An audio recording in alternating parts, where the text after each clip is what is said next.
नमस्कार साथियों, एक बार फिर हाजिर हैं आपके अपने YouTube channel agriculture adviser Mukesh Khichad में। हमने अपने नाम पर इस चैनल का नाम रख लिया है। आज के इस वीडियो में हम बात करेंगे टमाटर की खेती के बारे में, टमाटर की हाईटेक खेती के बारे में। टमाटर की संपूर्ण जानकारी इस वीडियो में हम आपसे साझा करेंगे। तो किसान भाइयों, सर्दियों के लिए अगर हम टमाटर की खेती करते हैं तो हमें जुलाई व अगस्त माह में इसकी नर्सरी तैयार करनी होती है। हम जुलाई में भी कर सकते हैं और अगस्त में भी कर सकते हैं। जिसके लिए प्लांटेशन है वो सितंबर माह में व अक्टूबर माह में किया जा सकता है।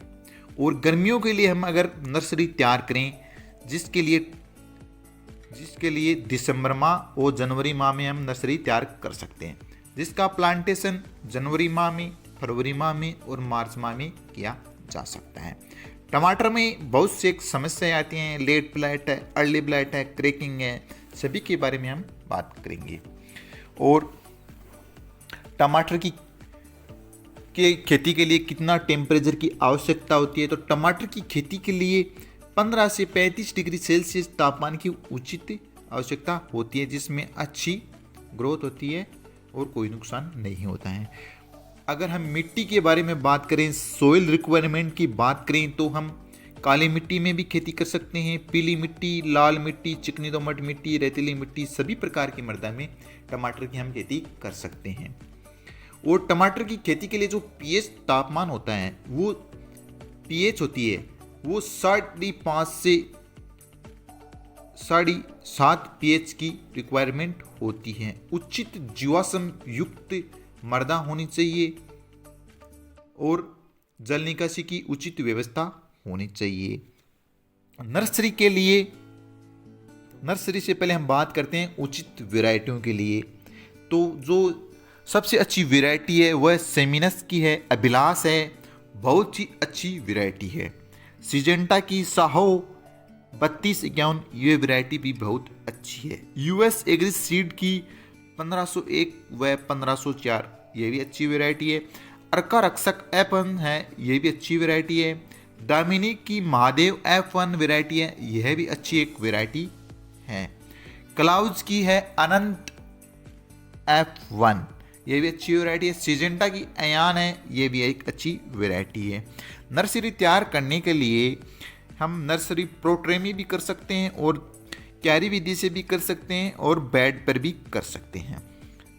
प्रोट्रे में हम अगर नर्सरी तैयार करना चाहते हैं तो हमें प्रोट्रे की आवश्यकता होती है, नारियल खाद की आवश्यकता होती है, वर्मी कंपोस्ट की आवश्यकता होती है और हम उसमें एक अच्छा सा फंगीसाइड ले लेते हैं, मेटामिक्सिल ले सकते हैं या कार्बोडिज्म ले सकते हैं 50%। तीनों को मिलाकर प्रोट्रे में समान मात्रा में बिछा देवें और एक एक बीज को लगा देवें। उसके बाद में स्प्रिंकल फुहारे से पानी या सिंचाई कर देवें। जब हमारी नर्सरी 10 से 12 दिन की हो जाए तो हमें ध्यान देना चाहिए कि उसमें कोई फंगस नहीं है। फंगस है तो हमें मैनकोजेब प्लस कार्बोडिज्म इसका स्प्रे कर सकते हैं। कोई थ्रिप्स हैं, कोई इनका अटैक है तो हमें जैसे जंप है, एडमायर है या इमिडाक्लोपिड का हम स्प्रे कर सकते हैं। और हमारी नर्सरी में पीलापन दिखाई दे रहा है तो हम गुनीस का इस्तेमाल, फर्टिलाइज़र का इस्तेमाल कर सकते हैं। उसके बाद में अगर हमारी नर्सरी तैयार हो जाती है तो हम जहाँ पर इसका प्लांटेशन, जिस प्लॉट में प्लांटेशन करना चाहते हैं, उस की हमें 1 महीने पहले तैयारी कर लेनी चाहिए। गोबर की खाद डालकर उसमें पलाव की गहरी जुताई, उसके बाद में हेरो और उसके बाद में कल्टीवेटर में बेसल डोज डाल देते हैं। बेसल डोज में हमें DAP है, MOP है, SSP है, ये हम डाल सकते हैं। और उसके बाद में रोटोवेटर निकाल कर ज़मीन को एकदम प्लेन कर लें। उसके बाद में बेड मेकर से बेड बना लेनी चाहिए। बेड हैं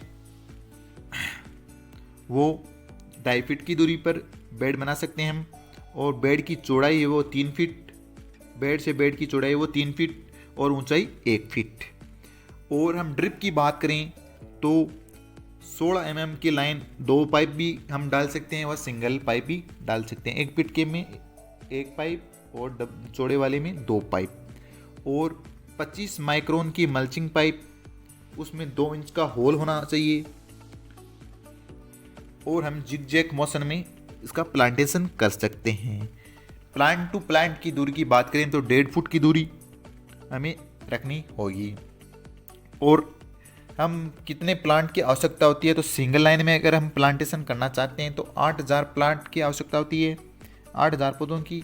और डबल लाइन प्लांटेशन करना चाहते हैं तो 16000 पौधों की हमें आवश्यकता होती है। और सीड रिक्वायरमेंट की बात करें तो हम नर्सरी के समय बताना भूल गए थे, 80 से 100 ग्राम पर एकड़ की आवश्यकता होती है। और बात करें जब हमारा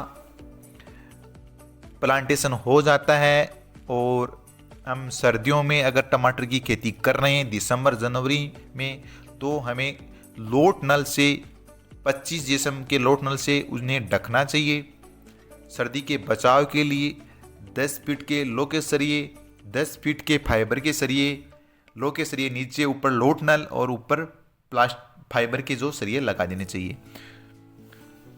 इस प्लाट में आप देख रहे हैं यहाँ पर जो सिजेंटा की अयान वैरायटी यूज की गई है और यहाँ पर लोट नल ढककर फाइबर के सरिये लगाए गए हैं। उसके बाद हम ड्रेंचिंग के बारे में बात करें तो ड्रेंचिंग, फर्स्ट ड्रेंचिंग है वो रोपाई के 2 से 3 दिन बाद में। उसमें ह्यूमिक एसिड ले लिया हमने 500 ग्राम, एक फंगिसाइड ले लिया, कार्बोडिज्म ले लो या थायोफेनेट मेथिल ले लो, ये ले लिया। उसके बाद में 400 लीटर पानी में घोल बनाकर जड़ों के पास ड्रेंचिंग कर दें। सेकंड ड्रेंचिंग है वो रोपाई से 6 से 7 दिन बाद में की जाती है, जिसमें NPK ले लो 19-19-19 वो एक अच्छा सा फंगिसाइड, जैसे हम शुरुआती लेवल से हल्के फंगिसाइड, उसके बाद में डोज और भारी फंगिसाइड का यूज करते हैं। तो उसमें 60 फंगिसाइड आता है, उसको ले लो 400 ग्राम, 400 लीटर पानी में घोल बनाकर ड्रेंचिंग कर दे हुए। थर्ड ड्रेंचिंग है जिसमें 10 से 12 दिन के बाद में लिक्विड ट्राइकोडर्मा जैविक उत्पाद 500 ml ले लिया, गुड़ 2 kg ले लिया, 400 लीटर पानी में घोल बनाकर जड़ों के पास ड्रेंचिंग कर दें हुए। उसके बाद में हमारा ग्रोथ अच्छी हो गई है हमारी जो प्लॉट की जो टमाटर है। उसके बाद में हमें फ्लोरिंग स्टेज में 1261 है, जिससे अधिक शाखाएं होंगी, अच्छे फूल आएंगे। उसके बाद में जब हमारे टमाटर प्लॉट में लग जाते हैं तो उसके बाद में हम 5230 है और कैल्शियम है, बोरोन है 0050 यूज कर सकते हैं, जिससे अच्छा प्रोडक्शन होगा। सिंचाई के बारे में हम बात करें तो वो सोइल पर निर्भर करती है और हमें अपने कृषि अनुसंधान केंद्र पर जाकर मिट्टी की भी आवश्यक जांच करवानी चाहिए, जिससे हमें पता चलेगा कि किस फर्टिलाइज़र की हमारे फील्ड में कमी है, किसकी अधिकता है, जिसके अनुसार हम फर्टिलाइज़र का यूज करेंगे हमारे पैसों की बचत होगी। हम अगर बंदाई करके टमाटर का उत्पादन लेना चाहते हैं, जिसके लिए हमें बांस के लकड़े हैं, रस्सियां हैं, इनका आवश्यकता होती है। 15-15 फीट की दूरी पर बांस के लकड़े लगाकर और रस्सियां बांधी जाती हैं।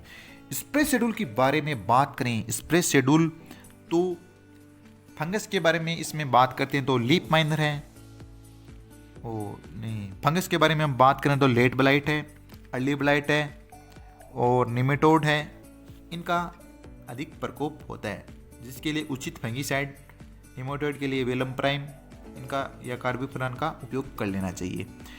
और कौन से कीट लगते हैं तो लीफ माइनर है, इसमें सफ़ेद मक्खी है, थ्रिप्स है, एफिड है, जेसिड है, तंबाकू इल्ली है, सेमिलुपर है, हरिल्ली है, फल छेदक है, कैटरपिलर है, ये इलियाँ और मच्छर थ्रिप्स लगते हैं।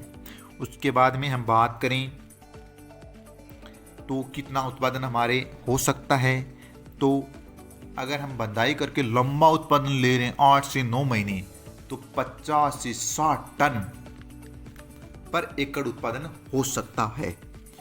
और हम अगर बिना बंदाई किए हुए 2-3 महीने उत्पादन ले रहे हैं तो कम उत्पादन होता है। 5 केजी से एक पौधा टमाटर दे सकता है, 5 केजी से लेकर, और कोई सीमा नहीं है टमाटर की। इसमें बहुत ही अच्छा प्रोडक्शन होता है। और बात करें, लगभग हमने सभी बातें इस वीडियो में कर ली हैं किसान भाइयों। कोई बात रह गई? लगभग सभी बातें कर ली हैं। तो हमारे वीडियो को लाइक करें, सब्सक्राइब करें, शेयर करें। कोई कमियां हैं तो कमेंट करिए। आपको वीडियो अच्छा लग रहा है, नहीं लग रहा है, जानकारियां अच्छी मिल रही हैं, नहीं मिल रही हैं, सभी बातों को ध्यान में रखकर वीडियो बनाते हैं। कोई भी कमी है तो कमेंट कर दीजिए। तो दोस्तों, अब किसान भी बनेगा आत्मनिर्भर। हमें अपने प्लॉट में इन जैसे टमाटर हैं, मिर्च हैं, इन चीज़ों को लगाकर अधिक जो प्रोडक्शन देती हैं, इनको लगाकर हम आत्मनिर्भर बन सकते हैं। अब हमारा किसान भी आत्मनिर्भर बनेगा अपने बलबूते पर। तो ठीक है दोस्तों व किसान भाइयों, watching for this video. Let's again, जय जवान, जय किसान, जय